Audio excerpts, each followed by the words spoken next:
Assalamualaikum warahmatullahi wabarakatuh. Kami dari kelompok 4 akan menjelaskan tentang pajak bumi dan bangunan. Nama saya Oriza Sativa Punaeka. Perkenalkan, nama saya Ismi Husnun Afifah. Nama saya Delviana Maiharawati. Nama saya Irena Restiani. Nama saya Anissa Milenia. Nama saya Tridarayani. Nama saya Asti Novayanti.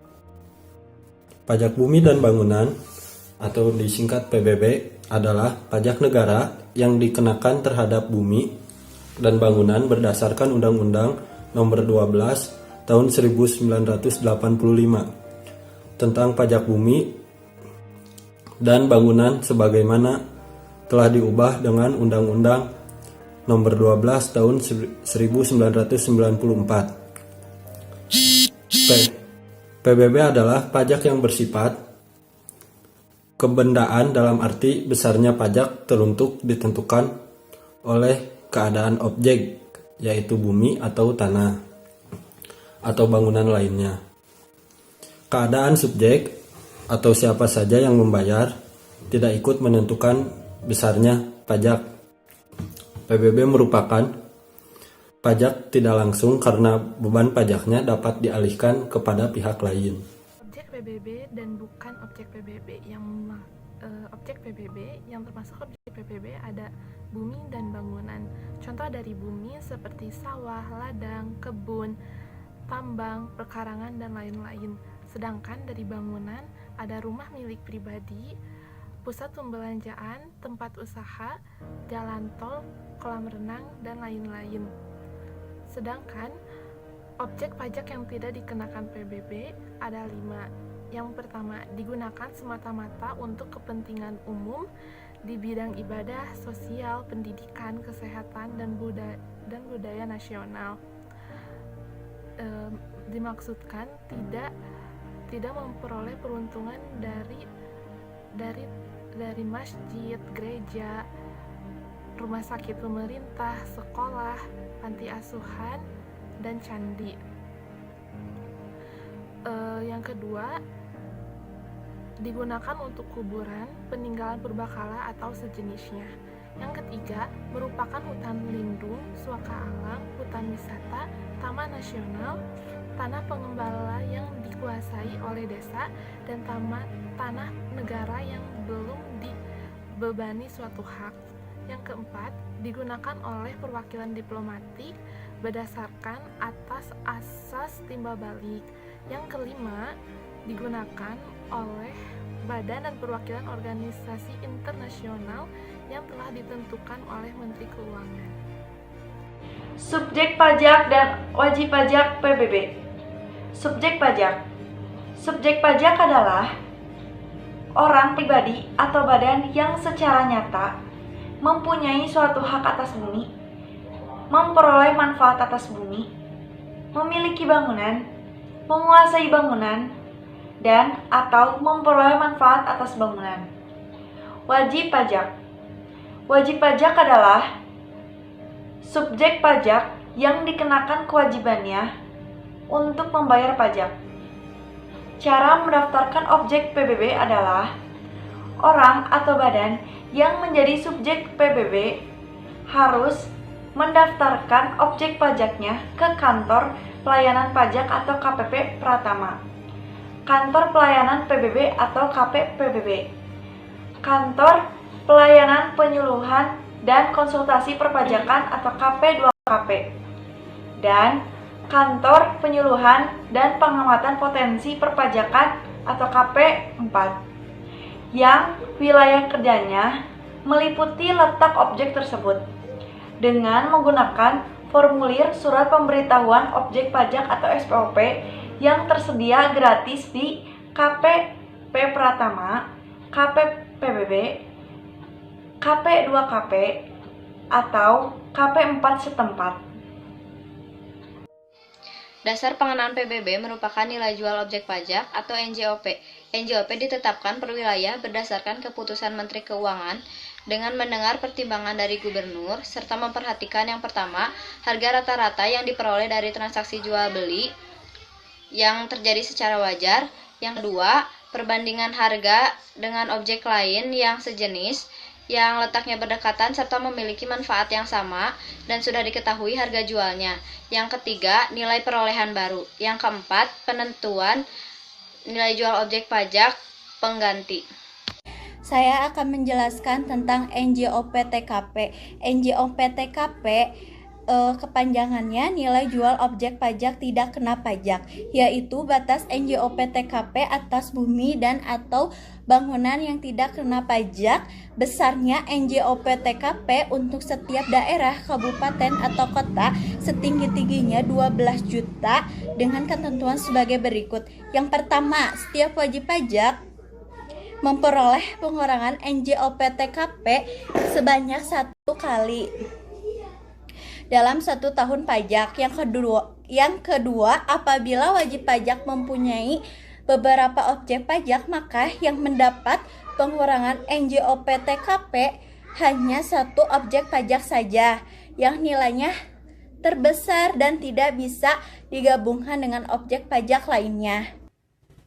Dasar perhitungan pajak bumi dan bangunan adalah nilai jual kena pajak atau yang biasa disingkat NJKP. Tarif NJKP berbeda-beda tergantung pada objek pajaknya. Untuk objek pajak perkebunan dan kehutanan, tarif NJKP-nya adalah 40%, sedangkan untuk objek pajak pertambangan, tarif NJKP-nya adalah 20%. Ada juga objek pajak lainnya yang meliputi pedesaan dan perkotaan. Jika nilai jual objek pajak tersebut lebih dari 1 miliar, maka tarif NJKP-nya adalah 40%. Tapi jika nilai jualnya kurang dari 1 miliar, maka tarif NJKP-nya adalah 20%. Sedangkan untuk tarif PBB itu sendiri adalah sebesar 0,5%. Saya akan menjelaskan contoh studi kasus perhitungan PBB terutang.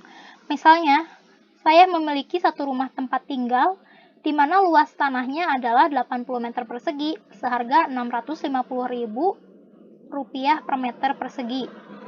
Sedangkan bangunannya sendiri luasnya adalah 50 meter persegi seharga Rp900.000 per meter persegi.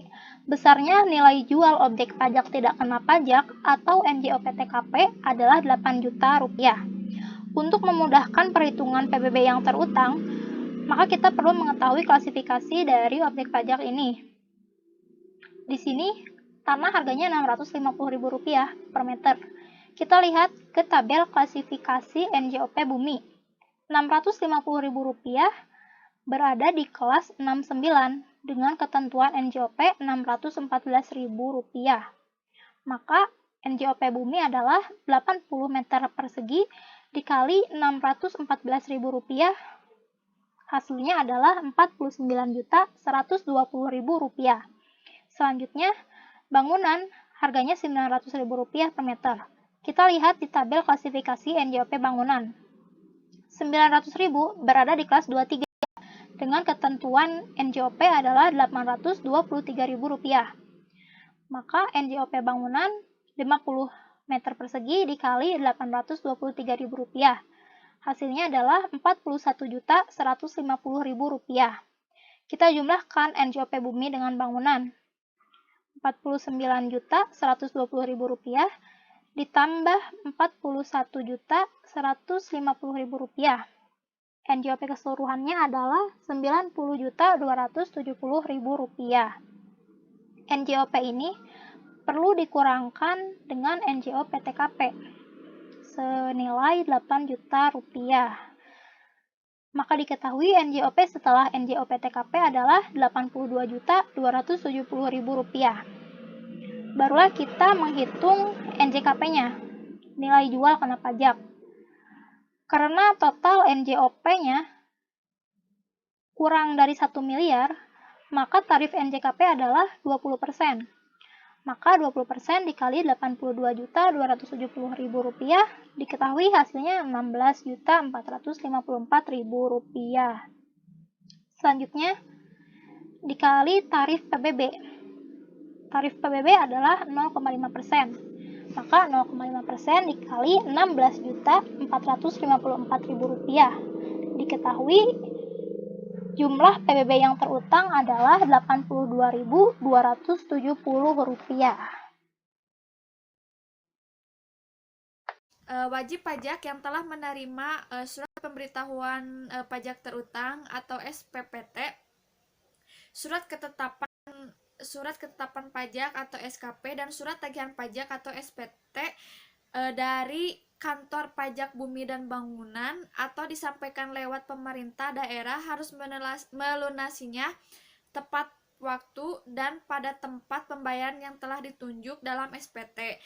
Dan yang telah ditunjuk, tempat yang telah ditunjuk dalam SPT itu adalah bank persepsi atau kantor pos dan giro. Bisa juga sekarang bayarnya melalui bank BJB karena itu adalah bank daerah. Lalu yang menentukan pajak terutang atau belum dibayar adalah keadaan objek pajak pada tanggal 1 Januari. Dengan demikian, segala mutasi atau perubahan atas objek pajak yang terjadi setelah tanggal 1 Januari akan dikenakan pajak pada tahun berikutnya. Lalu, klasifikasi bumi dan bangunan. Untuk memudahkan perhitungan pajak bumi dan bangunan atau PBB yang terutang atas suatu objek pajak berupa tanah atau bumi dan atau bangunan, perlu diketahui pengelompokannya objek pajak menurut nilai jualnya, tarif, nilai jual objek pajak tidak kena pajak atau NJO TPKP, dan nilai jual kena pajak NJKP. Mungkin sekian dari presentasi saya. Mohon maaf apabila ada salah-salah kata. Assalamualaikum warahmatullahi wabarakatuh.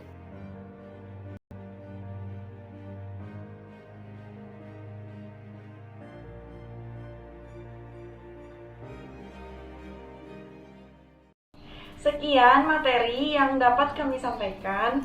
Mohon maaf bila ada kesalahan. Assalamualaikum Assalamualaikum warahmatullahi wabarakatuh.